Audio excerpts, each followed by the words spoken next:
टिचमेट में आप सभी का स्वागत है। जैसा कि आप सभी जानते हैं कि बिहार में छठे चरण की शिक्षक नियोजन की जो प्रक्रिया थी वो समाप्त हो चुकी है और अब जल्द ही सातवें चरण की शुरुआत होने जा रही है। और इसकी पुष्टि माननीय शिक्षा मंत्री श्री विजय कुमार चौधरी जी ने किया और उन्होंने कहा है कि अगस्त के पहले सप्ताह से बिहार में सातवें चरण की प्रारंभिक शिक्षक भर्ती प्रक्रिया शुरू हो जाएगी। तो जानते हैं कि इस बार नया क्या होने वाला है और क्या क्या चीज़ें बदलाव के साथ इस बार जो नियोजन प्रक्रिया है वो शुरू किया जा रहा है। और इस बार एक ख़ास चीज़ ये है कि 80,000 जो पोस्ट है वो खाली है, 80,000 वैकेंसी है। तो काफ़ी बड़ी संख्या में अभी हमारे यहाँ रिक्तियाँ हैं। तो चलिए देखते हैं कि इस बार क्या क्या महत्वपूर्ण है।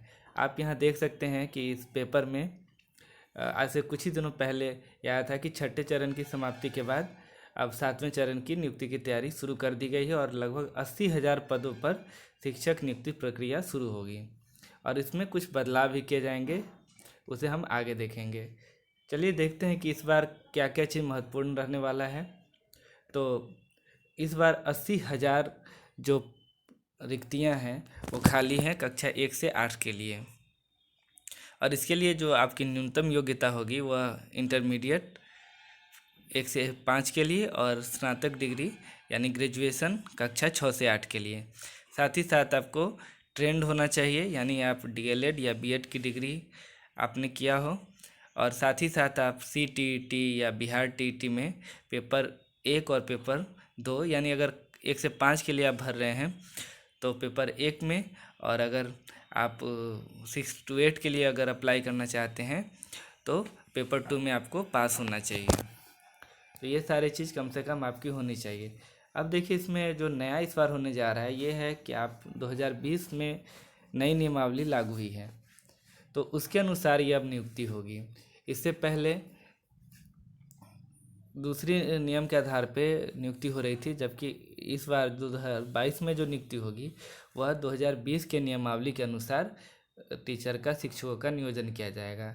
और इस बार का जो प्रोसेस रहने वाला है वो सेंट्रलाइज प्रोसेस होगा, यानी कि आपको हर नियोजन इकाई में, हर प्रखंड में जाकर अप्लाई करने की ज़रूरत नहीं होगी, बल्कि यह ऑनलाइन माध्यम से एक सेंट्रलाइज तरीके से आपको फॉर्म भराया जाएगा और राज्य स्तर पे या ज़िले स्तर पे इसका रिक्तियां बांट करके आपको कहीं जाने की ज़रूरत नहीं होगी, बल्कि आपको खुद ही बता दिया जाएगा, आपसे चॉइस लिया जाएगा कि आप कहाँ कहाँ करना चाहते हैं। तो आप 3 या 5 जितने भी आपसे चॉइस मांगा जाए उसके आधार पर आपको वहाँ पर नियुक्त किया जाएगा। और इस बार सारी प्रक्रिया ऑनलाइन होने वाली है, इसलिए ये काफ़ी शीघ्र ही सारा काम हो जाएगा। आपको बहुत सारे नियोजन इकाई में धांधली और काम में शिथिलता देखी जाती थी, इस कारण से जो नियोजन प्रक्रिया होता था वो काफ़ी लंबा हो जाता था। जैसा कि आपने देखा होगा कि 2019 की जो नियोजन प्रक्रिया थी वो 2022 में जाकर के कंप्लीट हुई है। तो इस तरह से काफ़ी एक लंबा प्रोसेस हो जाता था। इसी को दूर करने के लिए सेंट्रलाइज और ऑनलाइन प्रोसेस किया जा रहा है। और इस बार सीट भी काफ़ी अच्छी है, लगभग 80,000 पोस्ट है, 80,000 आपकी रिक्तियां हैं, वैकेंसी है। तो यह काफ़ी संख्या है। तो अगर आप पहले से तैयार नहीं होंगे, अगर पहले से आप अपने सारे डॉक्यूमेंट्स को जो जो चीज़ के लिए आवश्यक है वो चीज़ करके नहीं रखेंगे तो हो सकता है उस समय आप चूक जाएं और सब कुछ होते हुए भी आप चयनित ना हो पाएँ।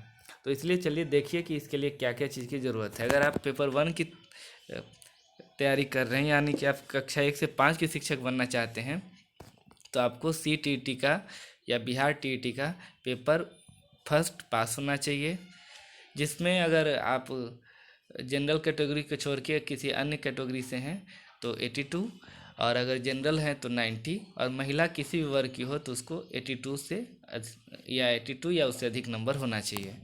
साथ ही साथ आपको डीएलएड या बीएड होना चाहिए और आप 10+2 पास होना चाहिए। इसी तरह से अगर आप स्नातक टीचर या ग्रेजुएट टीचर बनना चाहते हैं तो आपको सीटीईटी का पेपर 2 पास होना चाहिए और आप डीएलएड या बीएड किए होने चाहिए, और साथ ही साथ आप जिस विषय से आपने ग्रेजुएशन किया है उसी विषय के शिक्षक बन सकते हैं। जैसे मान लीजिए अगर आपने ग्रेजुएशन में मैथ या साइंस सब्जेक्ट रखा है तो आप साइंस मैथ के टीचर बनेंगे। अगर आपने कला का कोई सब्जेक्ट रखा है जैसे कि हिस्ट्री, ज्योग्राफी, पॉलिटिकल साइंस, तो आप उसी सब्जेक्ट के टीचर बन पाएंगे। तो यहाँ तक आप समझ गए होंगे। अब यह जान लेते हैं कि ये जो 7वें चरण में नियुक्ति होगी, यानी 1 अगस्त के बाद जब नियुक्ति प्रक्रिया शुरू हो जाएगी, ऑनलाइन फॉर्म भरे जाएंगे, तो उसमें किन किन डॉक्यूमेंट की आपको ज़रूरत पड़ेगी। इन सभी डॉक्यूमेंट को आप पहले से ही तैयार कर लें। इसे बना करके अगर आपके पास कोई अगर इसमें से उपलब्ध न हो तो आप जल्द से जल्द इसे उपलब्ध कर ले, ताकि उस समय आपको परेशान न होना पड़े।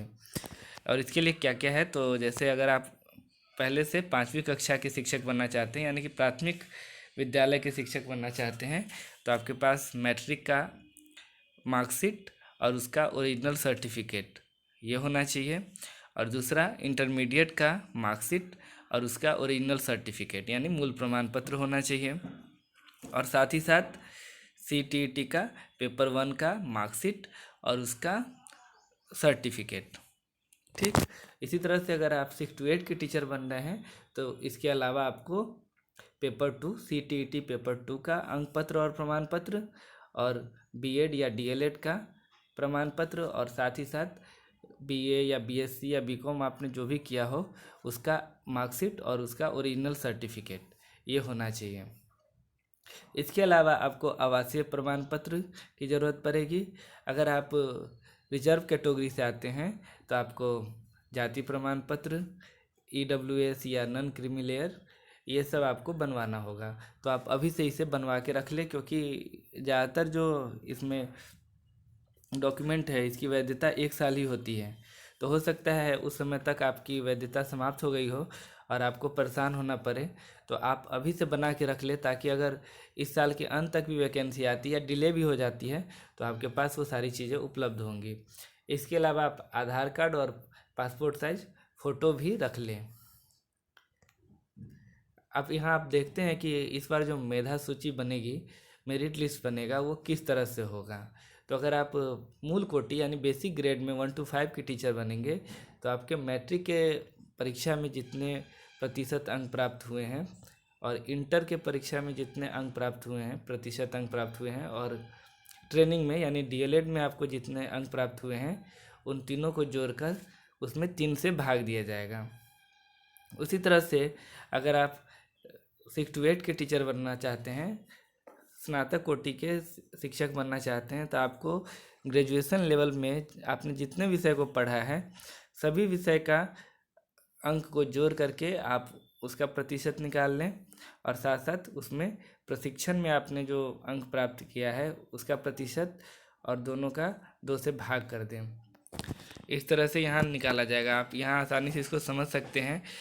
उदाहरण के लिए अगर मान लीजिए आपने मैट्रिक में 70% अंक प्राप्त किया हो और इंटरमीडिएट में आपके 60% हैं और DLED में आपका 70% है, तो इस तरह से आप इस तीनों प्रतिशत को जोड़ लें, जैसे 60 जोड़ 70 जोड़ 70, ऐसे करके आप इसको जोड़ लें, अब भागा 3 कर दें, तो ये जो आएगा ये आपका हो जाएगा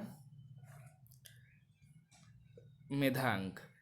इस पर ध्यान ये देना है कि आपको CTET या बिहार TET में जो आप कितना भी अंक अगर प्राप्त करते हैं इस परीक्षा में तो आपको उसके पॉइंट नहीं मिलेंगे। जैसे पहले था कि अगर आप 90 या उससे अधिक अंक प्राप्त करते हैं तो 2 अंक मिलते थे, उसी तरह से अगर आप 105 से अधिक अंक लाते थे तो आपको 4 अंक मिल जाते थे, 120 से अधिक लाते थे तो 6 अंक मिल जाते थे।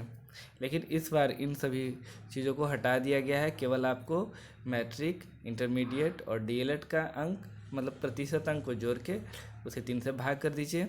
उसी तरह से अगर आप 6 to 8 के टीचर हैं तो ध्यान रखिएगा, जैसे तीनों पार्ट में, जैसे फर्स्ट पार्ट में आपने 5 सब्जेक्ट को पढ़ा होगा तो उस पांचों सब्जेक्ट का जो कुल अंक हुआ, और उसी तरह से दूसरे पार्ट का कुल अंक और तीसरे पार्ट का कुल अंक को आप 15 से भाग करेंगे तो आपको इसमें तीनों पार्ट का प्रतिशत अंक पता चल जाएगा। और साथ साथ आप DLED या BEd में जितना आपका परसेंटेज आया हो उसको आप उसमें जोड़ लीजिए, और इस तरह से उसमें 2 से भाग कर दी। जैसे मान लीजिए पहले पार्ट, दूसरे पार्ट और तीसरे पार्ट के अंक का जो प्रतिशत है वो मान लीजिए आपका 75 है।